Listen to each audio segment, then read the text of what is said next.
We have today a ComPro webinar on Truth on Trial, implications for communicators. It is a remarkable statement of the day and time we are in that we are having this webinar.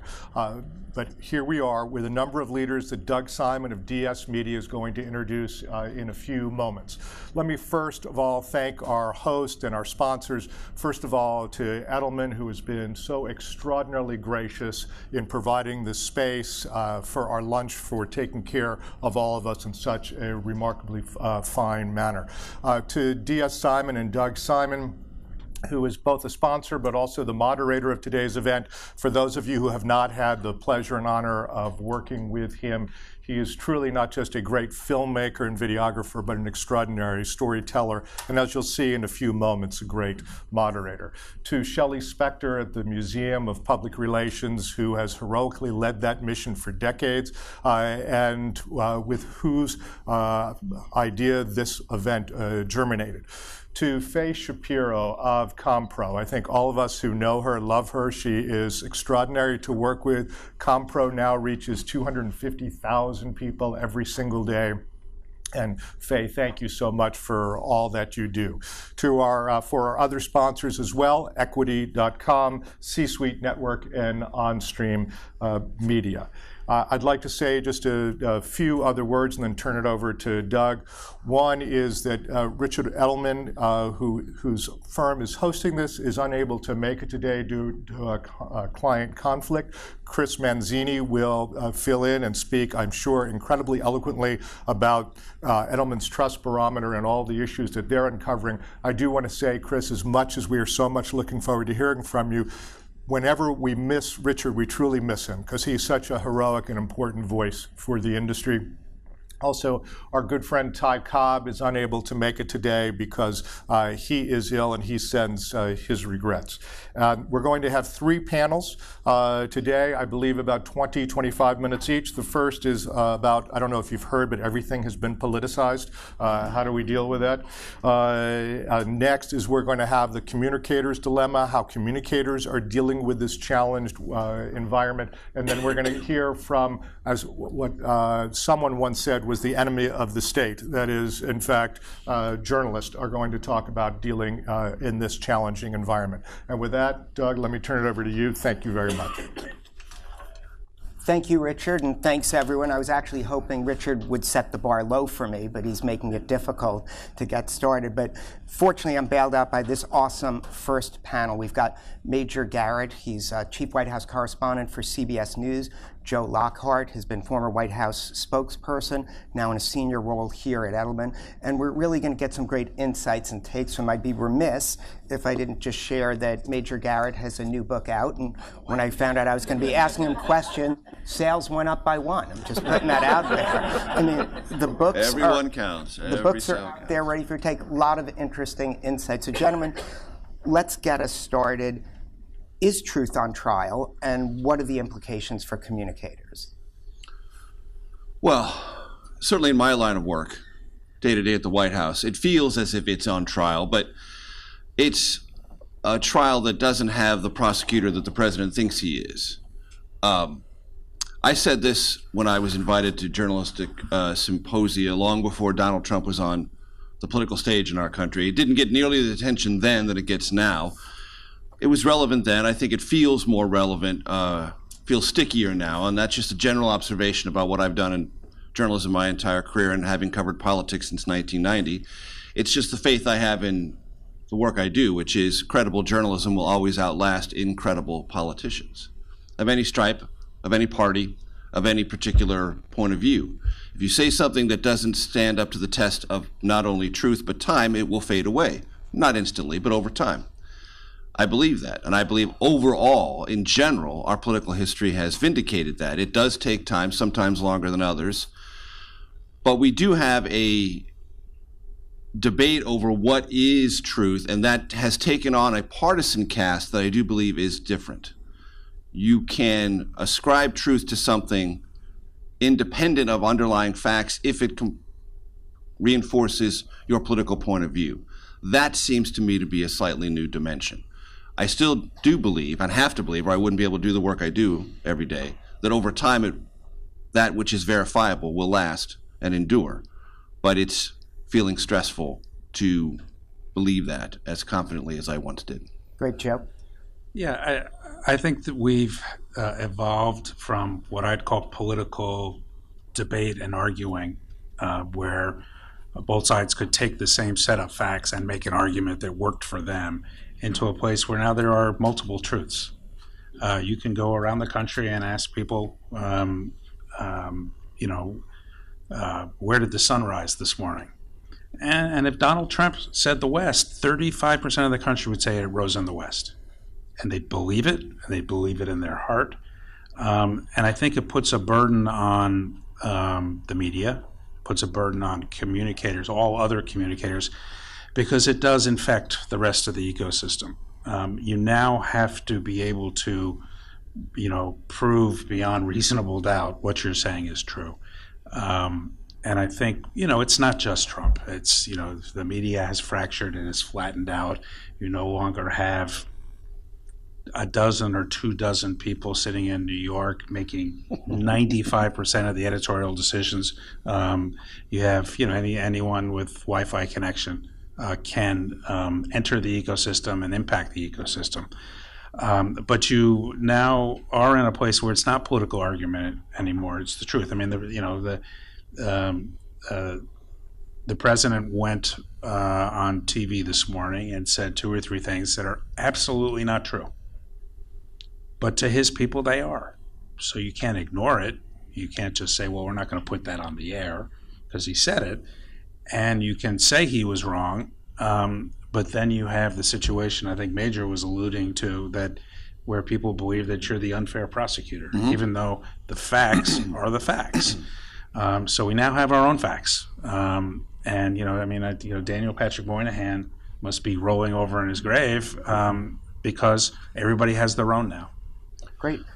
Let's take a slightly deeper dive in there. First, I'd be remiss if not mentioning that in addition to the 80 or so influential people in this room, and it's a phenomenal group, there's about 250 to 300 or more watching online through the Compro site as well as through various social media channels. So welcome to you as well.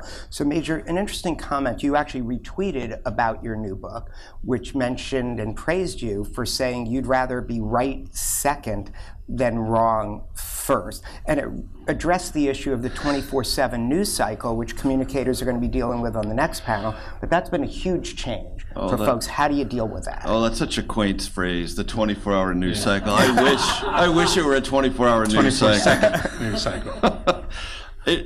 I started living through the 24-hour news cycle when I started to work at the White House. When I first met Joe, I knew him before, but we interacted on a day-to-day basis in 2000 when I joined CNN, covering the White House, my first full-time CNN White House correspondent job. That's when it was a 24-hour news cycle, and it felt, I'm sure, luxurious as compared to now. It's not 24 hours, 24 second, it can be 12 second, it can be the amount of time it takes for one political actor and another to engage in a tweet, which can be about 7 seconds. You can have a full-blown raging debate interacted with, engaged, and done within 30 minutes without any journalist involved at all. It can occur entirely over social media. I don't know that necessarily by itself stresses out truth. Engagement and debate and clashing can sometimes reveal truth. But the social media phenomenon does create this new space that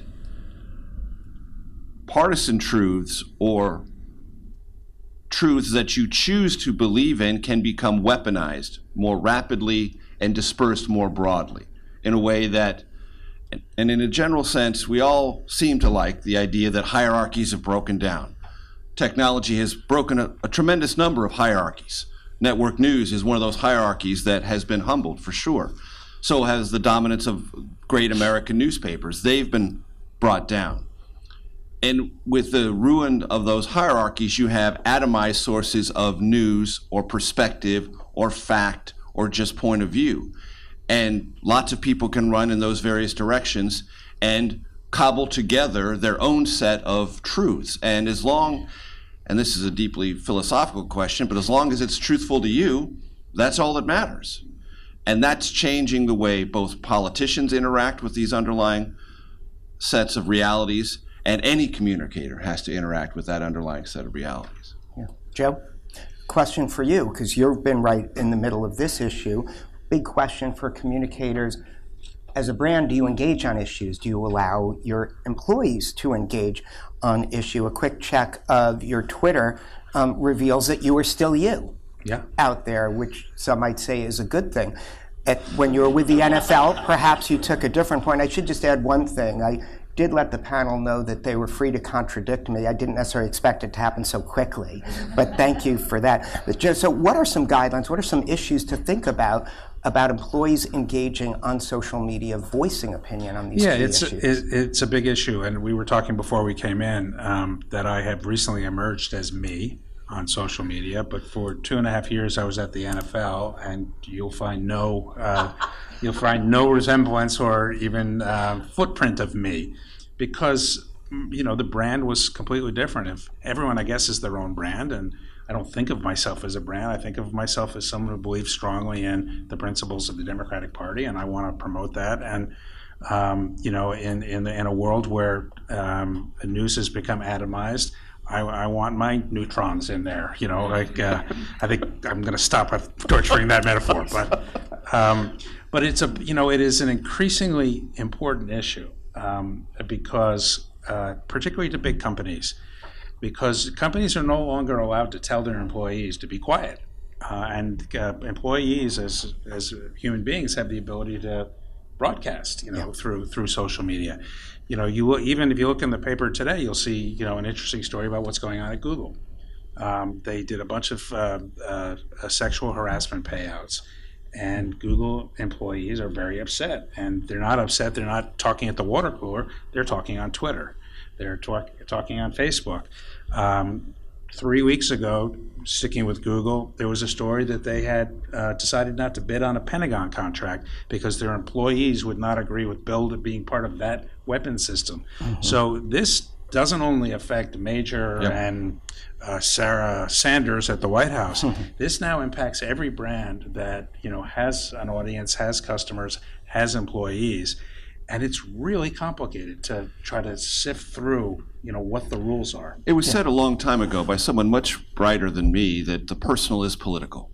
Well, in social media and the social media environment, this trend line of your personal approach to what you believe is politically important or is part of your identity, and you want that identity to be expressed within your political party, your corporate structure, whatever it is, has been, if not unleashed, has certainly been afforded a wider space for it to not only be expressed, but to obtain its own stickiness, quite apart from a strategy, quite apart from a whiteboard, or any other kind of methodology. You just throw it out there, and if it becomes sticky, then it becomes, to extend the idea, sticky for the company you work for, or the political party you're in, or the dialogue you're having. Yeah, so how do we navigate that? Because now there's a whole new element. Well, that's clearly how you do it, but for others who are challenged, and maybe I'll step back and ask it a different way, Joe. What's a process that you can start reviewing how you're going to approach that? Well, I think for any big company now, and I deal with some of them, a significant part of the communication strategy is what will our employees think? How do we tell them this? How do we explain to them? And then what are they going to say about it? Communications and PR has an arc to it, where when I started this a long time ago, communications people, PR people were sort of out in the hallway. And when the deal was done, someone would come out and say, here, put this out. The people nodding are people as old as me, thank you. Okay, the young people are like, what's that? And it has, evolved. And, there was always, I don't know when it started, there were someone who was in charge of employee internal communications. You tell the people what we're doing, but don't tell them until after it happened. And then, you had this really weird thing when I was at Facebook, where any public announcement, like 14 seconds before you hit the button to send to the press, you'd send it to the employees. Like, that really gave them a heads up, 14 seconds. Right. But, you were afraid that you sent it to the employees, they're going to give it, they're going to ruin your communications rollout. So now it is central to any, and if it's not, a company's going to get burned by it. It is central to the process to understand where your employees are, how are they impacted on it, how do you explain it to them, how do you sell it to them, and what do you think their reaction will be? And I would just make a general observation. Look, I'm not here to tell anybody how to do their particular communication strategy. I'm one journalist who works for a large corporation. I cover a very, very important job. I just make general observations about the world in which I live in that I do think bumps into the world that you live in. But I can remember, and it's not that long ago, just 2 or 3 years ago, where someone who was an employee of a company might have been spotted somewhere doing something that the company thought was too political, and they could get fired. Well, agency and identity and the legitimacy of expression within a company, that's shifting now in a different direction. 3 years ago, a company said, no, we don't like that. You can be fired. Now employees say, hey, wait a minute. It's just not me. It's 12 people on my hall, or 4 people on the floors above me, 40 people in the floors above me. And we have a voice, and you're going to get in all sorts of trouble internally if you smack us down. Well, how to navigate that is, I was making a glib remark delicately, but I do think all of these things are evolving. And just to show you how genuinely out of touch I am in this whole construct, I used to tell reporters all the time, be careful about social media. I would say there are 4 ways to advance your career and 10,000 ways to destroy it. Because I really believe that. I just thought you had to be very, very cautious about anything that could be interpreted as anything other than strictly neutral and strictly journalistic. Well, I still believe that. If you watch my Twitter feed, it's in the main very boring and just very news-oriented, because that's my standards, that's the space I like to occupy. But plenty of other reporters and colleagues of mine, God bless them, have advanced their careers by being much more out there in terms of not just talking about the news, but describing either their reaction to it or an orientation to those set of facts that you might fairly describe as having an editorial component to it. All of that would have horrified me, and I would have said that's a way to destroy your career, and as a matter of fact, totally wrong. That's the way they've advanced their career. So take that as my own sense of my limitations as to where my set of standards are and how workable or unworkable they are. Major, I said I was old. It took 3 words. That took 4 paragraphs. And I was going to touch upon that in a similar piece to bring the story to diversity, which is an issue that's out there. And when I was younger, which is probably a sentence that we just lost half the millennials who are watching this online or on social media with that line. But the idea was that government was ahead of business when it came to issues of diversity and inclusion. Now it seems, and please correct me if I'm wrong, and we can discuss this throughout the panels, that it's businesses that are being more inclusive, having more focus on diversity than what we're hearing out of government. What are the implications for that for organizations as well, and for the media that covers them? I agree with the premise, and I think the reason that I think it's true is government was more susceptible to the outside influence. Anyone in government had to face their customers every 2 years, 4 years, 6 years. Business didn't. Business worked over kind of in the ivory tower. People didn't look at how the sausage was made. And that's reversed. But you look at a company like Starbucks that had an incident. They recognized pretty quickly through that incident in Philadelphia that could spread. That could be something. If this had happened 15, 20 years ago, it might have made the local news in Philadelphia. Might have.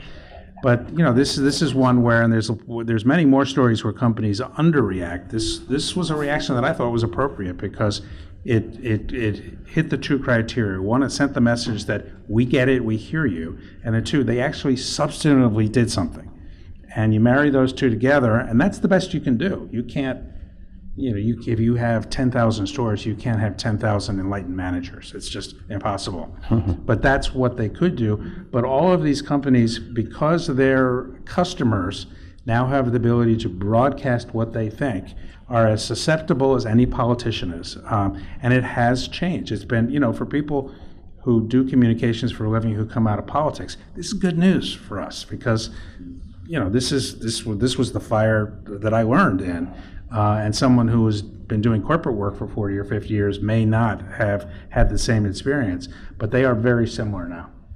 And just in general, in the partisan environment of our politics, the 2 to 4 year cycle now is much more an internal family conversation. You don't want to get a skew of your voters if you're a Republican or a Democrat, because that's what the primary is most jeopardizing to your political career. So it's not as broadly interactive as it used to be. And there is also a different sense in all the things we've talking about that, I'll interject this, politics is broken, not really redeemable, but corporate America might be.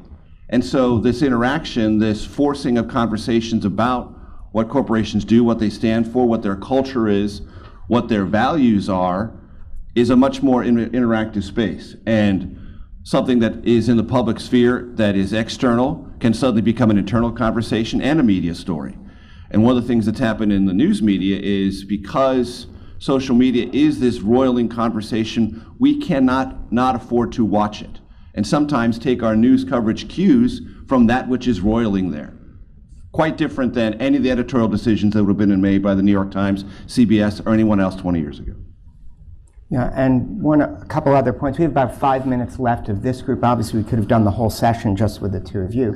This is fantastic stuff. So pressure on the next panel, just putting it out there. That's going to be really good. Thank you for removing that dead microphone, much appreciated. But Major, in your book, you talk about a topic that's probably on a lot of your minds here, and for those of you watching out on the web, the upcoming midterms.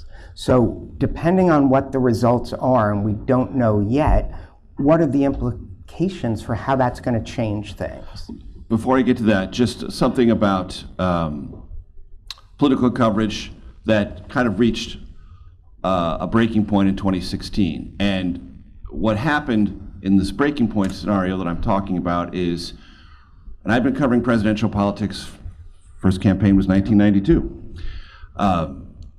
We had in the political science community, reporting, even political campaigns themselves, had come to believe that data could be mined and synthesized and analyzed in a way to not absolutely predict, but with a higher degree of probability and confidence predict results.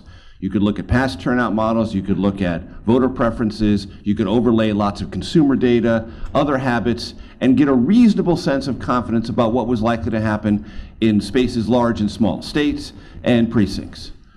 A lot of that ran into something that was a kind of a psychological turnstile in the 2016 election. Because you had one candidate, Donald Trump, with a deeply psychological, deeply emotional message that wasn't easily pollable, and people who's told pollsters they were no turned out to be yes Trump supporters. And a lot of those things got toppled. In the reaction to Trump ever since, I think politics has become even more psychological. I write in the book, it feels almost primal. I would say in the news coverage and the fascination of this midterm election, it feels like a second presidential election. So I only say that as a premise to say, I don't put a lot of predictive value in any of the data sets people are analyzing from previous midterm elections, because I just don't think they're as relevant. I write in the epilogue of the book that if, let's say, by some amazing force of his persona and Republican turnout, Republicans defy all the odds and hold the House, then Trump's renomination is guaranteed and his prospects for re-election are far more probable than they were and could have been imagined on Inauguration Day 2017. And as a result, if that happens, the Democratic infighting will reach a level of velocity, intensity, and mania unlike that party's seen in probably a decade or if not more. If Democrats win back the House, win lots of governor's races, and there's this sense of a voter's remorse among independents, Democrats reconsolidate themselves, some Republicans drop off, then the president's path to 2020 is more complicated, and Democrats have a sense that they've re-identified voters, re-energized themselves, and the political game is on for the next 2 years. That's some pretty heavyweight stuff. That's not just the ordinary run-of-the-mill midterm election. I would say it feels even more portentous than the '94 midterm was, and that was a hugely important turning point in our politics for not only Bill Clinton, but for the Republican Party. It feels even bigger than that. Right, and Joe, obviously with your experience, you have great political insights. I'll do this in two-part. Why don't you comment on what Major Garrett said up from the political sphere, but now in your role as Vice Chairman of Public Affairs at Edelman, you're also in a position to be advising CEOs and advising corporate leaders. So why don't you take those one at a time? What's your take on the political implications of what the results are, and then how that might affect CEOs and business going forward? I mean, I agree with the importance this election. You just have to turn on the television to know that this one, midterm elections often get covered about 3 to 4 days beforehand. As in, oh yeah, by the way, remember you got to go vote. This midterm has been looked forward to since Election Day 2016. By Trump voters who want to give them reinforce their vote, and by the resistance that wants to send another message. I'll make 2 political points. One is, I don't really think the race has changed in the last 6 months. There's all this talk about how the Democrats had it wrapped up, and then Kavanaugh provided this and all that. Donald Trump's approval rating has been within the margin of error since June. I'm almost certain that's correct. The generic has moved up a little, has moved a little out of the margin of error, and it's way up to this morning, but it will be down again in a couple of days, I predict. The country is where it is, and if independents and Democrats get out and vote, Democrats will win across the board. If they don't, they won't. It's that simple. I think the biggest implication is if the Democrats take the House or the Senate or just the House, you're going to see a fundamentally different Washington. You're going to see a Washington that takes oversight seriously. A big part of the last 2 years has been turning a blind eye, if you're a Republican committee chairman, to what the president's been doing. And it's not just Russia or his business dealings.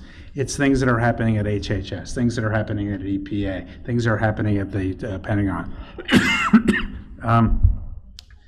So let's assume, if you want to look at corporations and what they need to do, let's assume that the Democrats win the House, and there's going to be a more active look at corporate governance across the board. It doesn't matter whether you're in the tech space, the health space, and for some companies, that's not a problem. That won't be a big problem. For some companies, it's going to be. I think if the simplest advice I could give a CEO is check your Washington office, make sure you have good people. If you have good people, give them a raise. If you have bad people, get better people. That's great advice, and I'd be remiss if I didn't bring up this far more serious topic before we let these gentlemen go. Have been phenomenal so far, and I hope you've enjoyed what they've said as much as I have. Really incredible stuff. But in the past week or so, there's been an uptick in politicized violence, if you will. And how is that going to be changing and impacting some of these issues that we're discussing, where maybe it's transitioned from words that perhaps could encourage it to it actually happening, with journalists targeted even more so than they've been targeted in the past, directly political figures, people in religious institutions. What implications does that have for us? And unfortunately, might that increase? Well, I have no idea if whether or not it will increase or not, but I will just make this general observation that we have had a kind of simmering debate since the arrival of the Trump rhetoric during the campaign and the Trump presidency about what is the weight of words, what is the cumulative weight of the words of the president, how does it influence not just what members of Congress say or other political actors say, but what his supporters perceive, what his opponents perceive, and how does that change the way those words are looked at and what is or isn't out of bounds. I would think, as a general observation, those boundaries have been pushed farther out than ever before. Certainly, and I describe this in the book, the president's rhetoric is without precedent in many areas. He just doesn't speak as previous presidents have. And he relishes that difference. That is part of his persona. Does it have outsized consequences that he is not directly responsible for, but that he must take some responsibility for? Voters are going to have that on their mind. That's going to now be a subtext of at least part of this conversation heading toward the midterms. Remember, maybe 30-35% of the votes have already been cast in lots of states. That predates, those votes have already predated these acts of violence. So they're not influenced by it. But those who are deciding late, and I would remind everyone here, and you can read in rich detail in my book, just how much late deciders made a difference in the 2016 presidential election. Late deciders influenced by this subtextual conversation could come to a very important conclusion. And Joe, your final thought? Yeah, I think, and it hits you on days like this weekend. I think what the country misses the most in having this unprecedented president is having an American president. We have a Republican, and I'm not pejorative on a Republican, but Trump governs only for the people who voted for him. He's very clear about that. If you didn't vote for him, you don't matter. So he actually thinks he's bringing people together, his people, because he doesn't care about the rest of them.